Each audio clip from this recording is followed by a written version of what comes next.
أعوذ بالله من الشيطان الرجيم بسم الله الرحمن الرحيم رب اشرح لي صدري ويسر لي أمري واحلل عقدة من لساني يفقهوا قولي حياكم جميعا تحية الإسلام الخالدة تحية أهل الجنة تحية من عند الله مباركة طيبة السلام عليكم ورحمة الله وبركاته.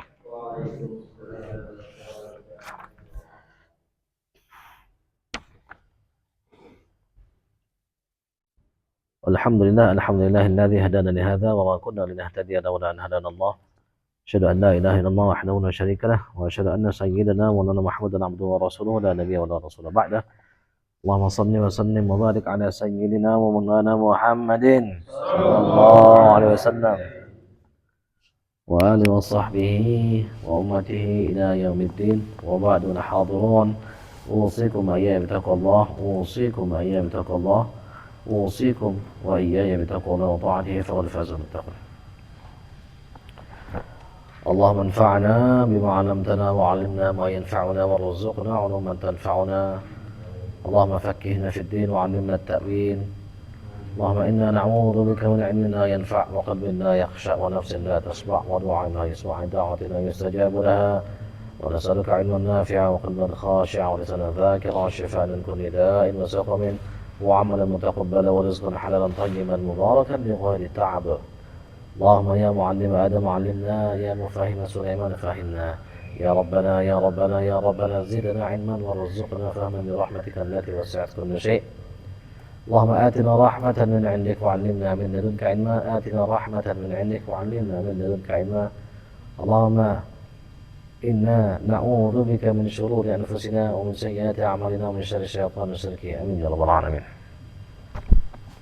Ya. قال الإمام حجة الإسلام أبي حامد الغزالي نفعنا الله تعالى بعلوم الأسرار في الدارين. Kita masuk adab al-isti'dad li sa'ri shalawat. Masuk pada adab-adab persiapan sholat. Kemarin sudah sampai mana kita? Coba dibaca siapa yang ngantuk ini? Baru ngantuk nggak itu? Coba lihat. Oke, betul gitu.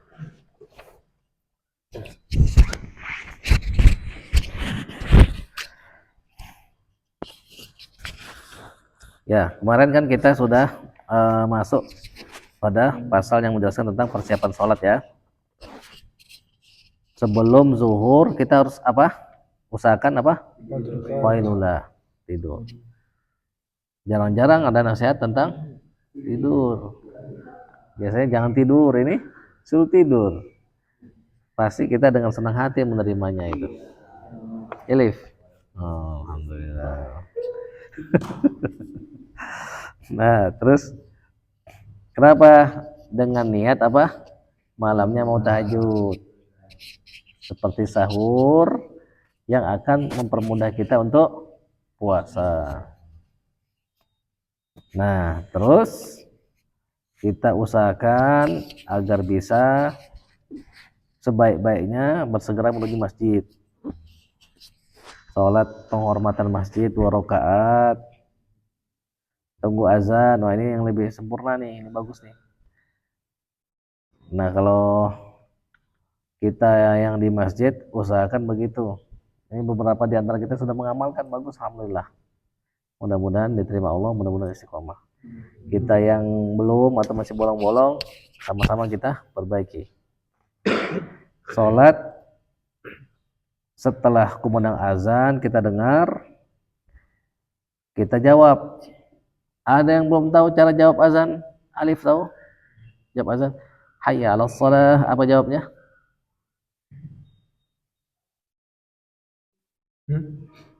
Ijan, apa Jan? Hayya 'alas shalah. La haula. Restu kasih bantuan. La haula wala quwata illa billah. As-salatu khairum minan naum. Adnan. Anggi. Sadaqta wa bararta. Ada yang nambahin apa? Wa ana ala dzalika minasyahidin. Sadaqta wa bararta. Kamu benar. Kamu sudah berbuat baik Sodakta, kamu benar. Barorta wa barorta, kamu sudah berbuat baik.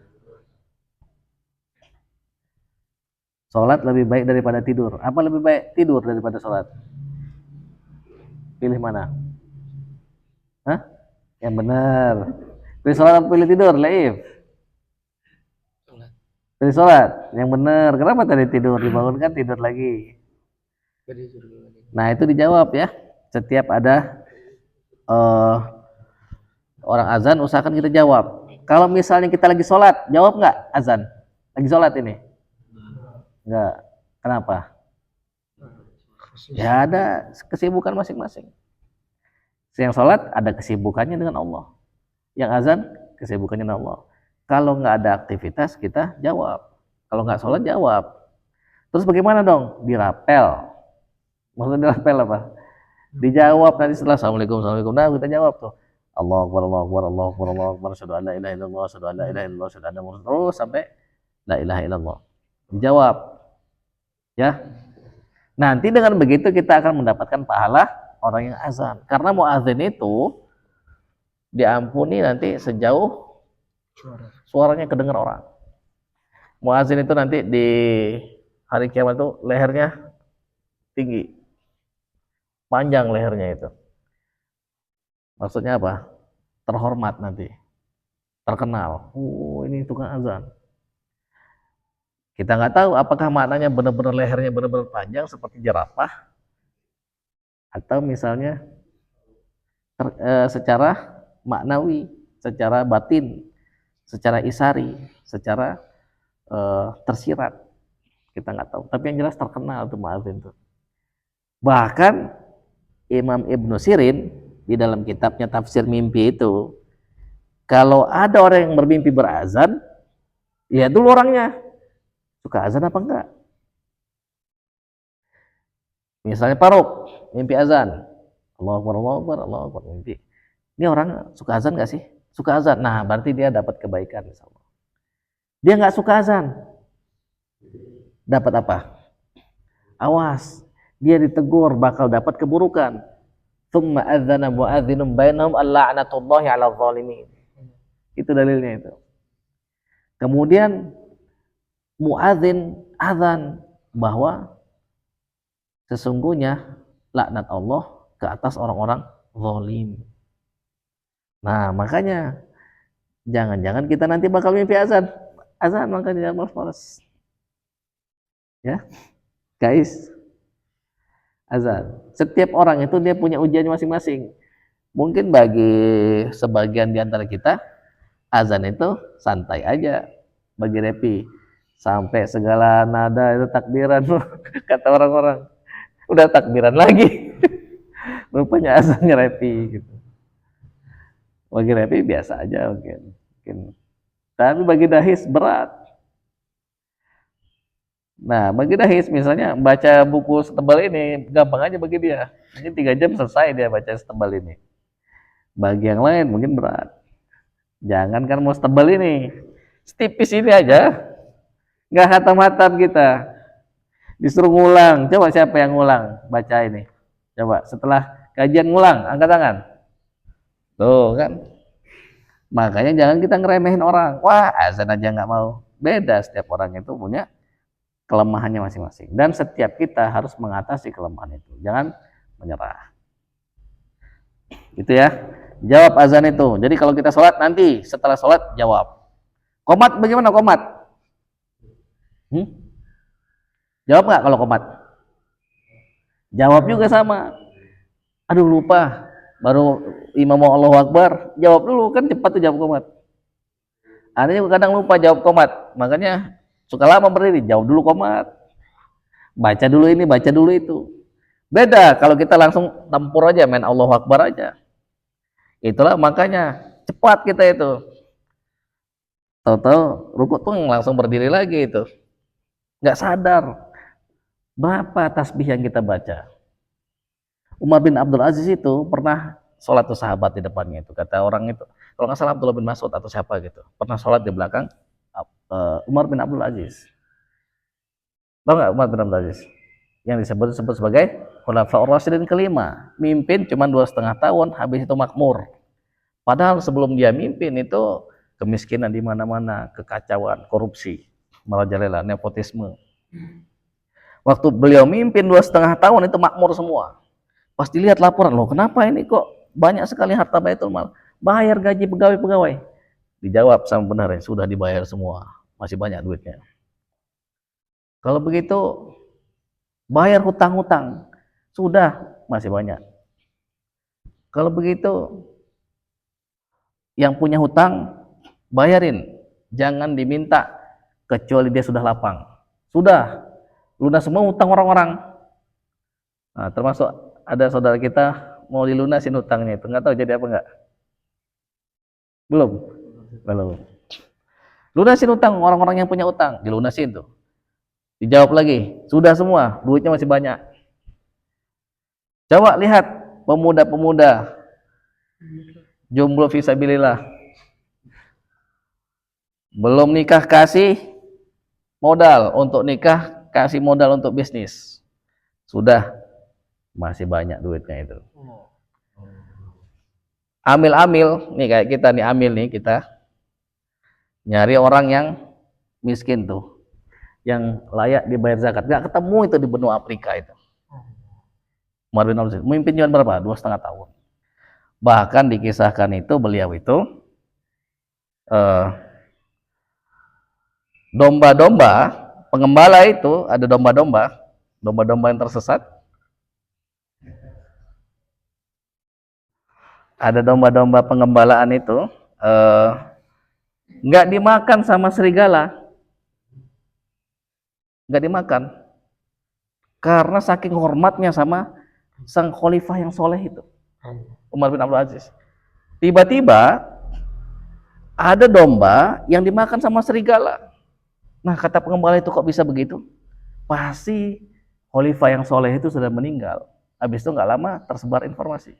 Kan nggak kayak sekarang, langsung viral misalnya. Butuh waktu dulu informasi itu untuk sampai ke orang yang ada di pelosok-pelosok itu. Dapat kabar, nah bener kan kata dia. Saking hormatnya itu. Nah, sahabat ini ngomong, nih orang sholatnya paling mirip dengan Rasul. Aneh baca kitabnya itu, Umar bin Abdul Aziz kisahnya itu, kalau sujud itu, kalau ruku itu, baca tasbih itu 9 kali itu. Paling nggak baca 9 kali beliau itu. Subhanarabbiyal azim wa bihamdihi subhanarabbiyal azim. 9 kali. Makanya aneh takjub itu kalau ada santri yang ngomong, tiba-tiba, ini pasti nggak usuk deh. Pek. Kenapa? Ini pengalaman juga soalnya, pas aneh lagi nggak usuk, cepat dia itu. Pek. Oh, tiba-tiba udah berdiri aja. Oh, tiba-tiba udah duduk aja. Nah, makanya tirulah Umar bin Abdul Aziz. Apalagi kalau misalnya kita tahu di sini banyak yang jauh, yang telat-telat itu. Jadi tolonglah kalau misalnya sholat rakaat pertama panjanginlah dikit. Kasihan itu. Nanti kalau ruku dia terdengar tuh ada yang itu. Kalau aneh biasanya tunggu dulu deh. Usahakan tunggu dulu. Ya sewajarnya. Ya kadang kan itu ada sisi positif, ada sisi negatif juga. Jadi orang-orang sudahlah, lama juga nanti. Apalagi anak-anak tuh kalau sudah mau Allahu Akbar gitu. Berlarian dia. Karena nggak mau berdiri panjang. Nah itu ya. Jadi dijawab. Kalau qad qamatis shalah, apa jawabannya? Ingat. Qad qamatis shalah. Nah, kan udah kita belajari. Qad qamatis shalah apa? Adam. Iya. Kais. Coba yang tahu selain Anggi siapa? Yunus tahu? Qad qamatis shalah. Lupa. Selain Anggi, Restu nggak tahu? Lihat contekan. Nah, apa Anggi? Nah itu, aqamahullah wa adamaha ma damatis samawati wal ard. Tahu nggak artinya apa? Aqamahullah, kan qad qamatis shalah. Maksudnya apa? Ini udah mau sholat ini. Qomat itu artinya berdiri. Qad telah qamatis shalah. Tapi di sini walaupun dia pakai fi'lun madhi untuk menunjukkan sesuatu yang akan datang tapi pasti terjadi. Ini sholat sudah mau berdiri. gitu. Maka kita jawab, aqamahullah, Allah lah yang mendirikan sholat itu, membantu kita mendirikan sholat. Wa adamaha, dijaga oleh Allah berlanjutannya itu. Madamatis samawati wal ardh, selama masih ada langit dan bumi. Kalau udah nggak ada lagi langit dan bumi, masih nggak sholat? Udah nggak ada lagi sholat. Udah selesai. Makanya Anggi kemarin story juz 13 tuh. Yauma tubaddalul ardu ghairal ardi was samawat wa barazu lillahi wahidil qahar. Apa artinya itu? Hari di mana badalul ardu. Ini itu di Badal, Imam Badal apa? ganti. Nah, buminya diganti, langitnya diganti. Buminya diganti, bukan langit yang bumi yang ini lagi, langit diganti, bukan langit yang ini lagi. Oh, kalau kita paham lihat astronomi atau lihat di YouTube, misalnya antum melihat kebesaran Allah atau penciptaan alam semesta, ada orang yang ngomong, wah gimana alam semesta seindah ini, seluas ini, sebagus ini, kok dihancurin begitu aja? Gimana jawabnya? Ya kayak orang kaya aja, orang kayaan yang pernah, yang kemarin kita di Solo itu, wah ini nggak suka dia, ganti itu, ganti habis berapa ratus juta gitu. Wah kayaknya nggak, bikin lagi, ganti lagi. Bahkan aneh itu ada mentor bisnis dulu itu, dia punya kolam renang itu, wah saya nggak suka warnanya ini, bongkar kata dia. Pak ini ratusan juta pak, daripada mata gua pusing kata dia gitu. Nah gitu orang kaya itu. Kalau kita jangankan ratusan juta, ratusan ribu aja syukur-syukur ada di rekening itu. Ditanya kira lagi lemes itu saja. Punya duit nggak? Nah, lagi nggak punya duit ini. Gitu ya. Jadi dijawab, dihafalkan, dibuka, kan sudah dikasih modal satu persatu. Tinggal mau apa enggak. Coba dilanjut, Laif. Diulang deh dari ini deh. Kan kita kemarin setelah zuhur Rasul melaksanakan sholat apa namanya? Sholat apa? Qobliyah zuhur. Kalau misalnya nggak sempat diganti, dijaga 4 rakaat. Nah, coba itu Laif dibaca itu. Jika engkau tidur qailulah, ulang dari situ deh.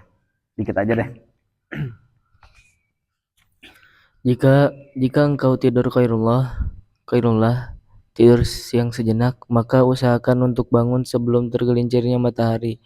Lalu lakukan wudhu dan bersegera menuju masjid. Setelah sampai di masjid, lakukanlah salat tahiyat masjid dan tunggulah kumandang azan. Jika engkau mendengar panggilan azan, maka sibukkanlah dirimu dengan menjawabnya. Kemudian lakukanlah salat sunnah dengan 4 rakaat setelah tergelincirnya matahari sebelum zuhur. Karena di dalam hadis telah dijelaskan bahwa Rasulullah SAW telah melaksanakannya dalam tempo yang lama sekali. Beliau bersabda, "Hadza waqtun tuftahu fihi abwabus sama fa uhibbu an fa'ali fihi amalu salihun." Nah, yang lain simak ya. Terus apa artinya? Karena kalau nggak baca sama-sama, nggak baca sendiri, ya kan? Azkia, ya kan? Coba artinya, baca simak masing-masing ya. Artinya, ini adalah waktu dibukanya pintu-pintu langit. Maka aku senang jika pada saat itu amal solehku ada yang terangkat. 4 rakaat ini hukumnya adalah sunnah muakkadah. Sunnah muakkadah. Sunnah itu ada yang apa, Anggi? Ada yang muakkadah, ada yang apa? Ghairu muakkadah. Makanya kan kita baca hadis tuh, nanti dikasih sama Allah rumah di surga yang menjaga apa? 12 rakaat sholat sunnah, sholat rawatib. Kapan aja sholatnya itu? 4 rakaat sebelum zuhur, terus 2 rakaat setelah zuhur, berapa tuh? 6. Terus 2 rakaat setelah maghrib, terus 2 rakaat setelah isya, kurang 2 sebelum subuh 2. Nah itu 12. Dikasih sama Allah rumah di surga. Apa mau rumah di Sumarekon? Dua-duanya. Hah? Kosim, mau rumah di Podomoro atau mau rumah di surga? Dijaga 12 itu, ya. Yang muakkadah. Ghair muakkadah apa? Ya berarti 2 rakaat sebelum asar. Kan ada dalilnya juga tuh. Antara azan dan iqamah ada salat sunat bagi siapa yang mau. Yang nggak mau ya nggak apa-apa, nggak usah. Qobliyah maghrib ada nggak? Ada. Antara azan dan iqamah ada salat sunat. Siapa yang mau? Yang nggak mau ya sudah. Yang tidak ada ba'da asar. Ba'diyah asar nggak ada. Bahkan Ali bin Abi Thalib itu ada orang tuh sholat tuh. Ani lupa itu apa ba'diyah asar apa ba'diyah subuh itu. Nah, tapi ada orang bilang tegur, nggak ada itu kan sholat anggaplah ba'diyah asar nggak ada. Ani pernah cerita kan? Apa kata Ali? Oh jangan, aku nggak mau, jangan-jangan aku nanti termasuk di dalam Quran surah Al-Alaq. Ara'aital ladzi yanha 'abdan idza shalla. Tahu nggak artinya apa? Tidakkah engkau lihat orang yang melarang seseorang hamba yang sholat?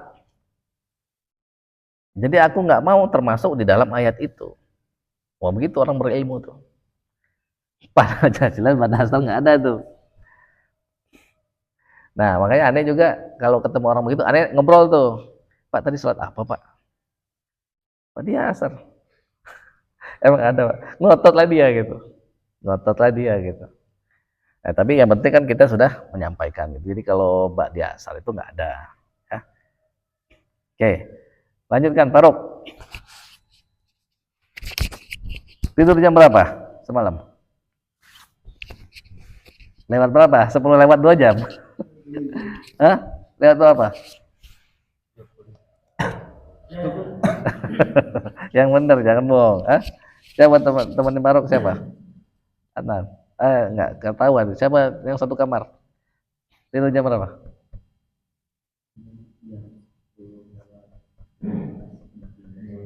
Oh. Ya, baca.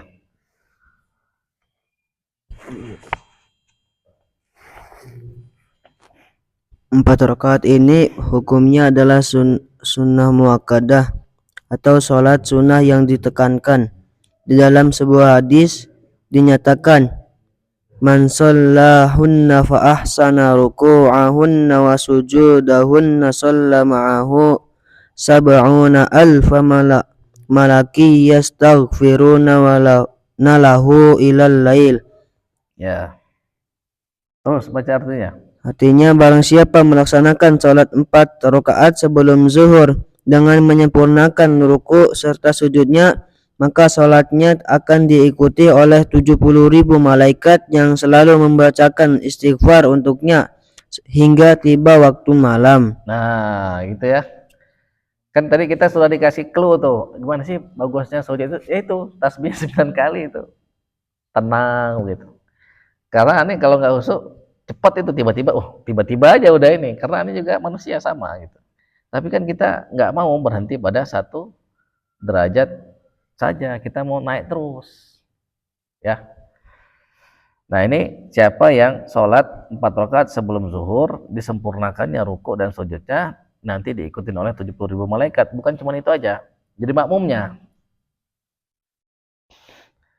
Dulu pernah lihat kan makmum Abi yang apa, yang nggak terlihat? Kita dulu pernah lihat kan? Masih ingat nggak dulu? Oh nggak ingat. Yang siwak itu, yang setelah bersiwak, Restu masih ingat ya? Nah, Restu aja masih ingat, dia sendiri lupa. Ada banyak yang ikut makhluk-makhluk yang tidak bisa dilihat oleh kasat mata. Nah ini malaikat yang ikut 70.000 itu memohonkan ampun untuk orang yang sholat itu sampai kapan? Sampai malam. Nah, didoain sama malaikat. Maka harusnya kita kabita. Harusnya kita pengen juga. Ya. Dah, ini saja. Ada pertanyaan? Ya, kalau tidak ada, diulang ya. Baca-baca nih. Lumayan nih, udah 60 halaman ini. 61 halaman. Kalau nggak baca bersama, ya nggak baca. Kita akhirin alhamdulillah. Alhamdulillahirabbil alamin. Dan doa kafaratul majlis. Subhanakallahumma wa bihamdika nasyhadu an la ilaha illa anta nastaghfiruka wa natubu ilaik. Allahumma shalli wa sallim wa barik ala sayyidina Muhammad sallallahu alaihi wasallam. اللهم اجعلنا من الذين يستمعون القول فيتبعون احسنه. اللهم اجعلنا من اولي الالباب الذين يذكرونك قياما وقعودا وعلى جنوبهم ويتفكرون في خلق السماوات والارض. ربنا ما خلقت هذا باطلا سبحانك فقنا عذاب النار واجعلنا ممن رضي الله عنهم ورضوا عنه وانقلنا من الشقاوة إلى السعادة ومن أصحاب النار إلى أصحاب الجنة ومن المردودين إلى المقبولين برحمتك التي وسعت كل شيء.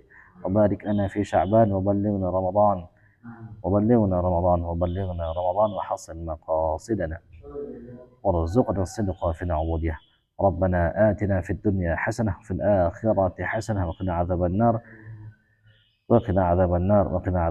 سبحان ربنا رب العزة عما يصفون وسلام على المرسلين سلام على أولياء الله الصالحين سلام على أئمة القرآن الكريم والصديقين والشهداء والصالحين وآخر دعوانا الحمد لله رب العالمين. السلام عليكم ورحمة الله وبركاته.